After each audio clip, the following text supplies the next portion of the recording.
guys, tapos na. Maya, however, Tapos na had no kasi. time to notice Mag-aayos na. She was always Ako, rushing to the mag-ayos hospital ka na after hearing devastating din. news. Her brother's friend had been found dead. The two had gone missing together, Bata. and now Maya feared the worst for her brother. Desperate, she reported everything to the local police, but they seemed indifferent, dragging their feet and showing no urgency. Realizing she couldn't rely on them, Maya turned to the only other person she could think of, Wala Razang, kayo nakita? the journalist she'd met just the day before. Razang, too, was starting to sense something off about this town. Sige, Two ito na lang sa mysterious deaths in gitnaan. just a few days, and both victims had gunshot wounds. Ito lang. Maya misread his quiet demeanor Ayos as ka na. and though she felt slightly disappointed, Kuya po. she handed him a photo of her brother, asking him to keep an eye out. What Maya didn't know was that Razang was already investigating. He had noticed something peculiar. Both of the dead men had red wristbands.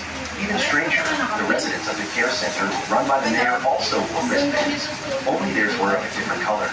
Deep in the remote mountain logging camp, poor Adi was rudely awakened again. This time by the boot of the guard Ano ka captain. mag-ayos ka After na, yesterday's batayan chaos, mo.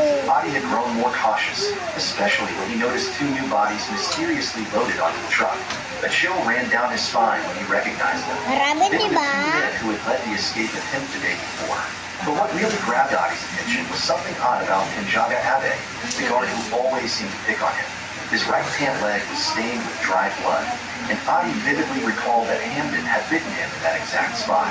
Keeping his observations to himself, Adi waited for the right moment. 3, Sure enough, 2, Pinjaga Abe eventually rolled up his pant leg, revealing a gruesome and infected wound. That's Adi's heart sank, all. but his mind raced. Ah, At wala. that moment, a group of guards stormed in, shouting that Hamden's Wala. third body was missing. Adi's eyes lit up. He quickly pieced it together and announced, Hamden didn't stay dead. He's a zombie Kala. now. And Pinjaga Kala. Abe, he got bitten yesterday. Kala. Who knows how long he has left? Kala. Pinjaga Abe was furious. Ang gusto kong Embarrassed kolo and enraged, he ay... stormed at Adi, landing a punch squarely on his face.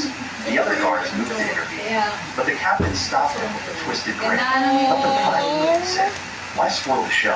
Adi, fed up with Abe's bullying, didn't hold back. The two went Yellow. at it, everything they had, fists flying. By the end, neither had the upper hand, and they were both left Ay, battered galing and mo breathless. ah. The captain, fed up with Pinjaga Abe's incompetence, cursed him out before ordering the unconscious Adi to be dragged Wala ka back. nakita.